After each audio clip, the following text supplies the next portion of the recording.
buenas tardes, ¿qué tal? ¿Cómo les va? Estamos acá nuevamente en Jueves Libres con Carlos Morelo, por supuesto. ¿Cómo estás, Carlos? Muy bien, Malvina, ¿vos?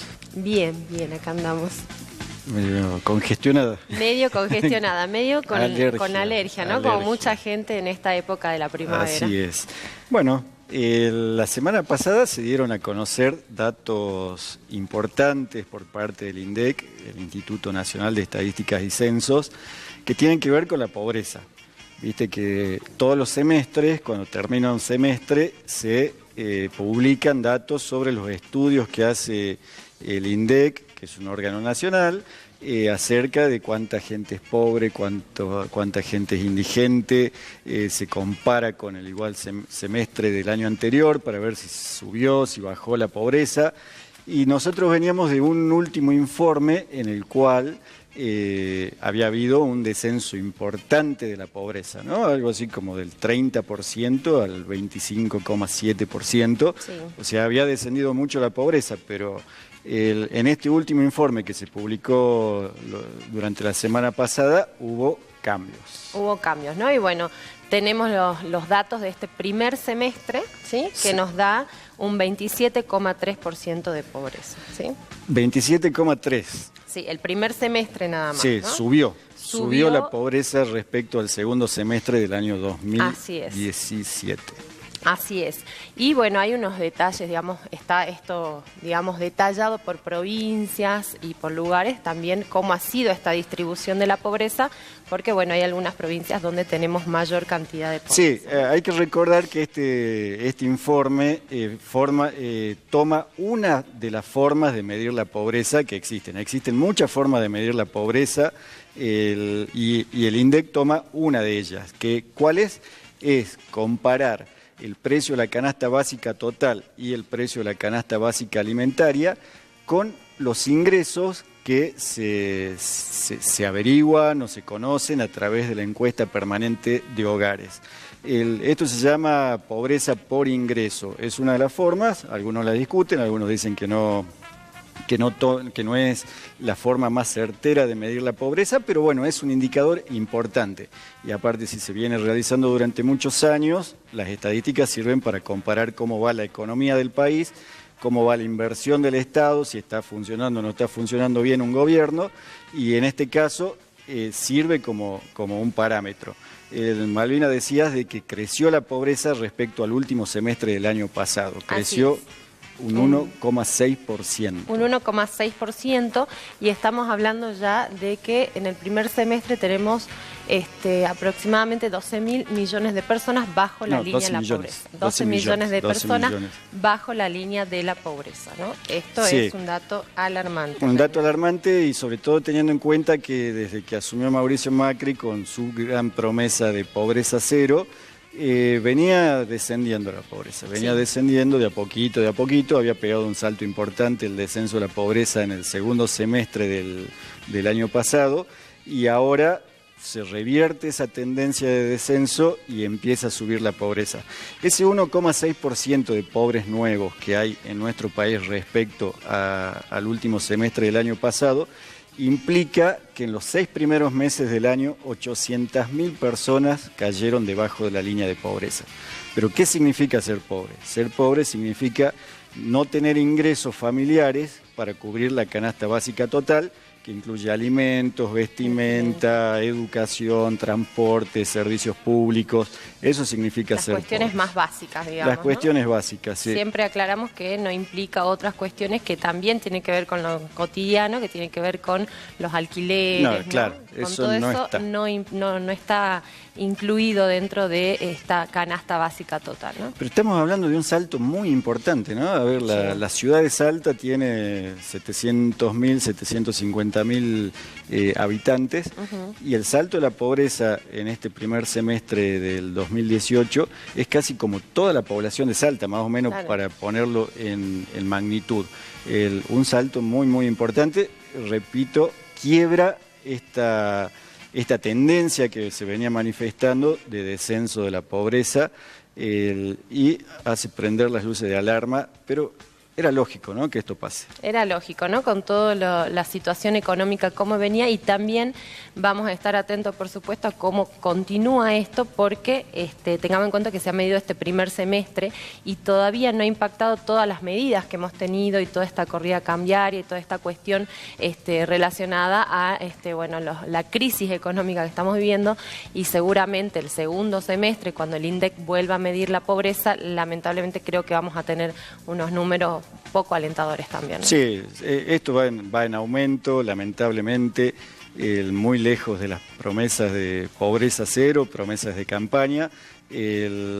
Como decís vos, Malvina, todavía no impactó en esta medición de pobreza la última corrida cambiaria, no impactó que el dólar se fue en su momento a 42, 44 pesos, no impactó, no se midió, no impactó en esta estadística esta aceleración de la inflación en los últimos meses que hemos tenido. Hemos tenido inflación muy alta en julio, agosto, septiembre, sí. En octubre todo hace prever que va a ser igual. Todos los aumentos en los servicios tampoco. Los aumentos de los servicios, sí, así que los aumentos de la nafta, así que lejos de ser un dato aislado de la realidad de este aumento de la pobreza y de la indigencia, que también aumentó, estamos viendo una curva que va para arriba, ¿no? La que mide la pobreza va para arriba, lamentablemente. Lamentablemente. Bueno, acá decíamos dónde ha crecido más la indigencia. Tenemos acá unos datos, ¿sí? Y bueno, y se compara el segundo semestre del 2017 con el primer semestre del año 2018, ¿sí? En las ciudades donde más ha crecido la indigencia es en La Plata, en Paraná, en Concordia, Santiago del Estero y en el conurbano bonaerense. Mira cómo han pasado, por dar un ejemplo. En La Plata hablábamos de 21.854 la placa personas. Anterior, por favor. La placa anterior. Y bueno, se ha pasado a 54.329. ¿De qué estamos hablando cuando hablamos de indigentes? Estamos hablando de las personas que no llegan a cubrir siquiera esta canasta básica, ¿no? De alimentos. Alimentos. Sí. Claramente los que no comen todos los días. Gente que no puede comer todos los días. La placa anterior, por favor, director. No es mucho, pero un salto de casi el 150% en el Gran La Plata. Y estamos hablando de los grandes centros urbanos del país, ¿no? Gran La Plata, Gran Paraná. Datos realmente alarmantes. Sobre todo gente que no come todos los días. Exactamente. Veamos la próxima placa, por favor, ahora sí. Bien. Ahora, las ciudades con mayor pobreza, ¿no? Esto también es un dato realmente preocupante. Santiago del Estero encabeza esta lista con un 44,7% de pobreza, ¿no? Le sigue Corrientes con un 36,8%, Concordia, el conurbano bonaerense también con un 31,9%, acá en el norte Jujuy con un 30,3%, Córdoba y Santa Fe entre las ciudades con mayor pobreza. Sí, vos fijate que son los grandes centros urbanos. Eso es muy, muy, muy complicado socialmente. Las ciudades con mayor acumulación de población son las que se han visto desbordadas de pobreza y con crecimiento alarmante. O sea, para tener en cuenta la situación social, la paz social, son ciudades grandes, con muchos habitantes, las principales ciudades del país, donde la pobreza ha pegado un salto, pero realmente uno lee estos números y es alarmante, alarmante. Se comienza a ver, bueno, esto, ¿no? En estas grandes ciudades, cómo van siendo expulsadas las personas a vivir en la calle, vemos familias enteras viviendo ahí, ¿no? Realmente son datos que tienen por detrás, digo, todas unas familias que no comen. ¿Sabés cuántos pobres hay según la última estadística en el Gran Buenos Aires? ¿Cuántos? Casi 4 millones de habitantes del conurbano bonaerense y de Buenos Aires son pobres. 4 millones. Muchísima gente. 4 millones. No, ahí nomás tenés casi el 10% de la población argentina viviendo en la pobreza. Terrible. Después, bueno, las ciudades con más indigencia, que decíamos, bueno, esas personas que no llegan ni siquiera a cubrir la canasta básica de alimentos a comer, ¿no? Tenemos Paraná, también, bueno, Santiago del Estero, Concordia, La Plata, el conurbano bonaerense, Villa Constitución y Córdoba. También son estas ciudades que aglomeran, bueno, muchísima gente, ¿no? Sí. Y un dato que no está en las placas, pero que también es preocupante, es el impacto de la pobreza en la niñez. Tenemos ahí, digamos, principalmente los niños y adolescentes están dentro de quienes están mayormente perjudicados por la pobreza, ¿no? Casi el 42% de los niños de 0 a 14 años, 42%, o sea que cada 10, un poquito más de 4, son pobres. Y esos, digamos, son generaciones que ya tienen, digamos, marcada lamentablemente su vida con esta situación de pobreza. Una desigualdad social tremenda. La UNICEF, un organismo internacional que se encarga de la niñez, ha manifestado su absoluta preocupación por la situación social que viven los niños en la Argentina, ya que, repito, 4 de cada 10 niños son pobres en nuestro país. Es terrible.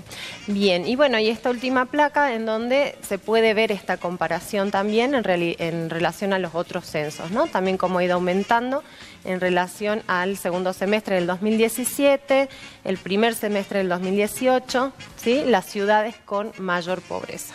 La Rioja, Rosario, Jujuy, Paraná, La Plata, Santiago del Estero y el conurbano bonaerense. El conurbano, ahí está, 3.542.000 personas bajo la línea de pobreza y se sumaron 300.000, los casi 4 millones de bonaerenses pobres de los que hablábamos. Muchísimo. Bueno, y el desempleo, por supuesto que es una de las causas de la pobreza. Motivo por el cual, bueno, se ha podido también acá relevar que el desempleo aumentó en 10 de las 24 provincias, ¿no? O sea que esto da cuenta de por qué también tenemos... Nada de esto es casualidad, lo venimos analizando jueves a jueves en esta columna, que el modelo económico del gobierno nacional genera recesión, el modelo económico del gobierno nacional genera baja de la actividad económica, genera que se pagan un montón de dólares por día de deuda externa y eso lógicamente impacta. Eso lógicamente impacta en la calidad de vida de los argentinos y de las argentinas y ahí tenemos un aumento impresionante de la pobreza y con una visión de que en los próximos meses esto se va a agravar. Los mismos funcionarios del gobierno nacional al conocer estos datos dijeron, bueno, los próximos números van a ser peores. No son nada alentadores. Y bueno, con todas las políticas del intento, ¿no? De frenar esta inflación a costa de que, bueno, de que no haya consumo, de que la economía se enfríe y demás, por supuesto que seguramente vamos a tener datos peores, ¿no? Así es. Bueno, señor director, teníamos un videíto... Un video recordando cómo era la campaña del presidente. A ver, vamos a ver lo que decía.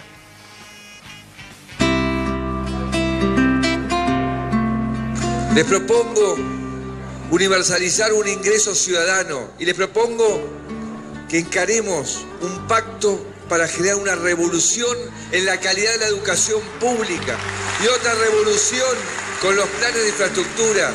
Tenemos que poner un eje fundamental en la vivienda. Esa es nuestra tarea, es lograr que este país sea un país donde todos tenemos un proyecto de progreso, donde todos sentimos que mejoramos todos los días. Les propongo pobreza cero en la Argentina.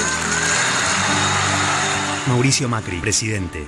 Gabriela Michetti, vicepresidente. Vamos juntos, cambiemos. Increíble, ¿no? Increíble. Para llorar el video. Sí. Debería haber alguna circunstancia en que a cada político que no cumpla con las promesas de campaña, no sé, se lo juzgue, ¿no? Porque alguna consecuencia, porque si no, cualquiera puede salir a mentir. Es elegido obviamente por la confianza de la gente, porque le parece la propuesta más superadora, digamos, en ese momento, y después terminan haciendo absolutamente todo lo contrario, ¿no? Así como ha es. pasado. Al menos no nos olvidemos los argentinos y las argentinas, el año que viene hay elecciones de juzgar estas cosas, ¿no? En el video se ve, bueno, habla de pobreza cero, también habla de educación y si nos fijamos en lo que es el presupuesto 2019, bueno, ninguna de estas cuestiones están siendo contempladas. No son prioridades. Exactamente. Bueno, la verdad que hay un dato para recordar, para tener un poquito de memoria, y queremos presentarles también una perlita, ¿no? Algo que pasaba ayer en el Congreso de la Nación. Ustedes saben que el jefe de gabinete, Marcos Peña, hace visitas mensuales, generalmente con los legisladores, y esto era lo que pasaba con la intervención de una ministra de Corrientes. Vamos a compartirlo con ustedes. Fue el momento de cambio de funcionarios, rodó la posibilidad del cambio de su nombre, señor jefe de gabinete. Y me acuerdo que el exministro Velluto, hoy degradado a secretario, planteó el tema de esa relación simbiótica con el presidente, donde explicaba la relación de Tony Jerry.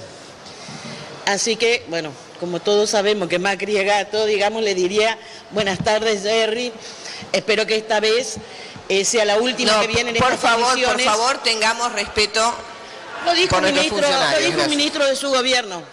Bueno, ahí está, ¿no? La humorada de la diputada que Marcos Peña tomó con agrado, podríamos decir. Sí. Aparte ellos mismos se dijeron Tommy. Claro, ¿no? ellos mismos, fue a Velluto, por eso ella lo cita al exministro Velluto, como ella dice ahora, degradado a secretario, ¿no? Había sido el que había hablado de esta relación simbiótica entre Marcos Peña y Mauricio Macri, ¿no?